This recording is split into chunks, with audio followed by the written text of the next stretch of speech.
की फकीरानी पीरों मुरीदानी। हाँ जी, अस्सलाम वालेकुम, नमस्ते, सत श्री अकाल, हाय, हेलो और कुछ रहता है तो वो भी।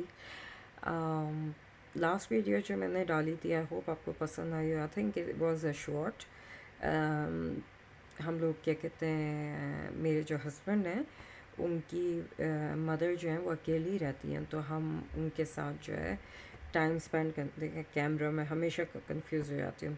उनके साथ हम लोग टाइम स्पेंड करने गए थे, और तो मुझे ये हुआ कि चलो थोड़े से क्लिप्स बना लेते हैं। जो आउट ऑफ कंट्री रहते हैं, जो स्वीडन में नहीं रहते या जिनके रिलेटिव स्वीडन में रहते हैं, तो उनके लिए भी एक अच्छा सा वो हो जाता है कि चलो स्वीडन देख लें। आई नो कि स्वीडन और रिलीजन को लेके बहुत चीज़ें चल रही हैं, उसमें मैं इतना ज़्यादा पढ़ूंगी नहीं, क्योंकि जो दो चार लोग जो हरकतें कर रहे हैं, उससे पूरा मुल्क जो है बदनाम हो रहा है। पूरी दुनिया में मुसलमान जो है वो दुखी हो रहे हैं। तो हम जो यहाँ रहते हैं, हमें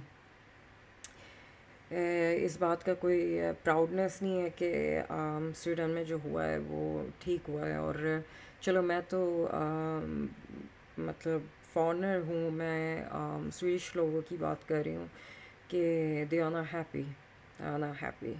एंड द इशू इज़ कि कुछ लोगों की वजह से ना सारे लोग मारे जाते हैं, और वही हो रहा है इस वक्त। तो ये तो खैर थोड़ी सी इस बारे में बात थी। आज का मेन टॉपिक ये है कि नॉर्मली आपको डॉक्टर्स और सब जो हैं, दोस्त हो गए, जो भी हो गए आपके, जो आपको प्यार करते हैं, केयर करते हैं, वो आपको हमेशा कहेंगे कि यार रिलैक्स करने की कोशिश करो, go home and relax, you know. And the thing is, जो हम नहीं कभी समझ पाते इज़ के हम जिस चीज़ को रिलैक्सेशन कहते हैं, वो किसी के लिए शायद कोई ट्रिगर पॉइंट हो सकता है। जैसे खाली बैठना, लेट के कोई कामिंग म्यूज़िक सुनना। मुझे जैसे पता है कि अगर मैं कामिंग म्यूज़िक लगा लूँ और लेट जाऊँ रिलैक्स करने के लिए, तो मेरे तो पैनिक अटैक ऐसा आना है ना कि मेरे दिल जो है ना बाहर आ जाएगा, ऐसी हालत हो जाती है मेरी। तो हर एक का अपना तरीका होता है। मेडिटेशन हो गई, कुछ अपने रिलीजन में विच आई सपोर्ट, मगर अगेन उसमें मैं डिटेल में नहीं जाऊंगी, क्योंकि मुझे हर रिलीजन के बारे में नहीं पता। एंड रिलीजन पे, दूसरों के रिलीजन पे बात करना बहुत ही फिर गलत बात हो जाती है जब आपको अपना ही रिलीजन सही से नहीं पता। तो लोग चर्चेस जाते हैं, मस्जिद जाते हैं, कुरान पढ़ते हैं, बाइबल पढ़ते हैं, मंदिर जाते हैं। जो जो थोड़ा थोड़ा बहुत मुझे पता है कि कोपिंग मैकेनिज़्म जो है ना कि अलग अलग होती है, मेडिटेशन ये सब। ऑफ कोर्स मैं मेडिटेशन में भी बिलीव करती हूँ, और मेरे साथ जो जो चीज़ें हुई उसके साथ ये भी हुआ कि मेडिटेशन कभी कभी एंजाइटी क्रिएट कर दिया करती थी। सिर्फ मेडिटेशन क्या कि जो जो मुझे चीज़ें पसंद थी, वो आई लॉस्ट इंटरेस्ट इन दम। उनमें से एक है डांस। मैं जब छोटी थी तो मैं ये समझती थी, क्योंकि मैं इंडियन फिल्में देखती थी, तो मैं ये समझती थी कि जब मैं बड़ी होंगी और मुझे कोई लड़का मिलेगा तो मुझे तो गाना और डांस आना पड़े, मतलब आना चाहिए। क्योंकि मतलब इन फिल्मों में तो यही दिखाया जाता है कि जैसे ही भाई प्यार हुआ तो कोई गाना आ जाता है, वो लड़की डांस कर रही हो, ये वो। मुझे पता थोड़ा पागलपना है, मगर मैं ऐसी हूँ। तो मैं लिटरली रोज़ डांस करती थी, घंटा 2 घंटा तो करती थी। उससे मुझे जो नहीं पता था वो ये भी है, मतलब मैं जाने बगैर कुछ करती थी, तो वो मेरे लिए थेरेपी भी हो जाती थी। वो मेरी एक प्रॉपर एक्सरसाइज भी हो जाती थी कि लोग मुझसे पूछते थे कि यार तुम्हारी कमर पतली कैसे हो, ये सब ना, कि तुम्हारा शेप जो है। तो वो एक कि आप डांस जब करते हो तो dancing is one of the aerobics, dancing बहुत ही अच्छा वे है वेट लॉस करने का। और जैसे मुझे पॉलीसिस्टिक ओवेरियन है तो मैं गेन नहीं करती थी, मगर फिर क्या हुआ 6 साल पहले कि आई स्टार्टेड गेनिंग।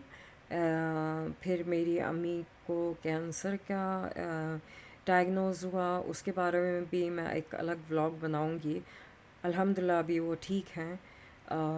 मगर उस वक्त मेरे और मेडिकेशन ऐड करी गई, और वो जो मेडिकेशंस थी उन्होंने मेरा मेटाबॉलिज्म बिल्कुल ख़त्म कर दिया। मतलब अगर मैं पूरा दिन भूखी भी रह जाऊं तो मुझे मेरा वेट लूज़ नहीं होता था।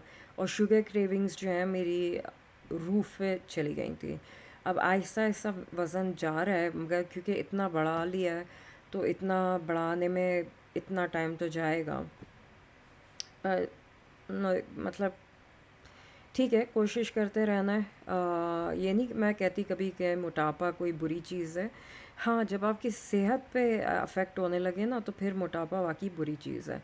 या फिर पतला होना भी, जब आपकी सेहत पे अफेक्ट होने लगे ना तो पतला होना भी क्या कहते हैं कोई रेकमेंड मतलब ठीक नहीं है। तो आज मैं उठी, मैंने दो गाने हैं जो आई थिंक आपको सबको ही पता है, जहाँ तक मेरा ख़्याल है। एक तो कनायारी पाकिस्तान कोक स्टूडियो, और दूसरा गाना है गुली माता, आई थिंक ऐसे उसको प्रोनाउंस करते हैं, जो half Indian and half Arabic है। तो मैंने उस गाने पे डांस किया जैसे मैं 6 साल पहले करती थी, मगर उस वक्त मैं कंटिन्यूसली करती थी तो मैं एक अच्छी डांसर भी थी। अब मैंने 6 साल बाद एक मतलब ट्राई किया कुछ स्टेप करने का, तो ऑब्वियसली और मैं कोरियोग्राफ नहीं करती, मैं सिर्फ खड़े हो जाती हूँ और शुरू हो जाती हूँ बस। और ऑब्वियसली 20 kg आप प्लस भी हैं तो आपको अपनी वीडियो अच्छी तो लगनी है नहीं डांस की। तो मुझे नहीं लगी डांस की अपनी वीडियो अच्छी, मगर मैं फिर भी डाल रही हूँ। वो रीज़न ये है कि कुछ भी हो ना, मतलब जो बात आपको खुशी दे रही है ना, आप जितने भी डिप्रेशन में हो, मगर अगर आपको कोई चीज़ खुशी दे रही है तो आप उसको जो जो मुझे पता है कि मैं ख़ुद कर चुकी हूँ कि जो खुशी मुझे दे रही होती है ना, तो मैं बहुत लोगों से कह चुकी हूँ, अपने हस्बैंड से कह चुकी हूँ, अपनी फैमिली से कह चुकी हूँ कि मुझे ऐसा लगता है कि अब मैं डिज़र्व नहीं करती, क्योंकि मैं इतनी डिप्रेस रह चुकी हूँ, इतनी तकलीफ़ों से गुजर चुकी हूँ कि कभी अगर खुशी की लहर आती भी है तो मुझे ऐसा फ़ील होता है कि यार, सॉरी मेरे लिप्स बहुत ड्राई हो रहे हैं और मेकअप भी नहीं किया हुआ, तो मैं बिल्कुल ही अकल से पैदल लग रही हूँ। तो मगर ये है कि जो चीज़ मुझे खुशी देती थी वो करने की मेरी अब हिम्मत नहीं होती, क्योंकि मुझे ऐसा लगता है कि मैं उस खुशी के काबिल नहीं हूँ। कोई मतलब इतना दुख सह लिया कि उस दुख की इतनी आदत हो गई, ऐसा लगने लगा कि मैं तो हुई इस लायक ना, कि मैं तो हुई दुख के लायक। मैं मतलब मुस्कुराना भी मुझे, वो गाना मुझे पुराना याद आता है कि ऐसा लगता है जैसे मुस्कुराएं तो मुस्कुराने के कर्ज़ उतारने होंगे। तो मुझे ऐसे ही लगता है कि अगर मैं मुस्कुरा दी तो मुझे उसका फिर जुर्माना भी भरना होगा। खैर 2 मिनट की वीडियो है डांस की, कोई ख़ास नहीं, कोई कुछ नहीं, कोई उसमें वाओ ऐसा कुछ नहीं है।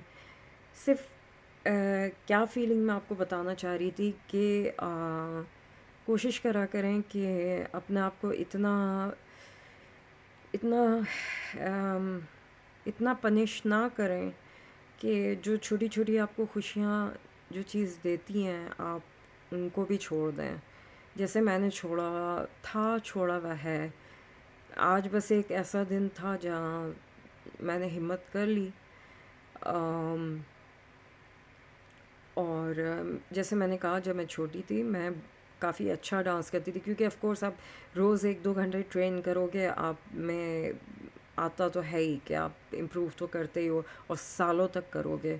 और फिर 6 साल का ब्रेक, बिल्कुल भी कुछ मूवमेंट नहीं, कोई डांस मूवमेंट नहीं। फिर वीडियो उस पे से बनाना, उस वीडियो में आपने 20 केजी और हैवी लगना। तो मेरे लिए ये वीडियो डालना आसान नहीं है, मगर शायद किसी के काम आ जाए ये वीडियो, और जो आपको खुशी देता हो, जो आपको रिलैक्स करता हो, आप वो कर पाएँ, अपने आप को मौका दे पाएँ कि आप भी इस काबिल हैं कि आपको खुशियाँ मिलें, सुकून मिले। बस बेसिकली यही रीज़न है। और ये वीडियो डालना भी डांस के काफ़ी सेंसिटिव है। एक तो हमारा जिस कल्चर से मैं बिलोंग करती हूँ, हम लोग का इतना डांस का वो होता नहीं है कि हम वीडियो अपलोड्स करें और ये वो, तो वो भी एक बात है। मगर अगेन आई होप कि आप लोग सब्सक्राइब करें, शेयर करें, क्योंकि उसी से मेरे अंदर हिम्मत आएगी कि मैं और वीडियोस बनाऊं, डिफरेंट टॉपिक्स पे बनाऊं। जैसे ये बिल्कुल डिफरेंट टॉपिक है डांस, मगर फिर भी ये रिलेटेड है मेरी मेंटल हेल्थ से। तो आई होप आपको वीडियो पसंद आएगी। आपको 2 मिनट में अगर हंसी अभी आती है तो चलें, आप हंस भी लेगा। कोशिश करिएगा बस कि बैड कमेंट्स ना करें, क्योंकि फिर मेरा दिल दुखेगा। मगर आपने दिल में हंसना है तो आप ज़रूर हंसीगा। और मेरी तरफ से tata bye bye and have a nice day. इश्क़े फ़कीरानी पीरो मुरीदानी, इश्क़े वलियानी खुदाए खलीलानी, इश्क़े पिड़ा के मरचा कफ्तरा बानी, अम्मलो मगंजा कसी हस्ती बिजानी, इश्क़ नूर वा तरबा मिसरी चम्मानी, नबी इश्क़ चुकी तो फिलानी, कन्यारी गद्दारी इश्क़े नामे गार अदा, कन्यारी गद्दारी इश्क़े नामे गार अदा, इश्क़े नामे गार अदा, इश्क़े नामे गार अदा, कन्यारी गद्दारी इश्क़े नामे गार अदा।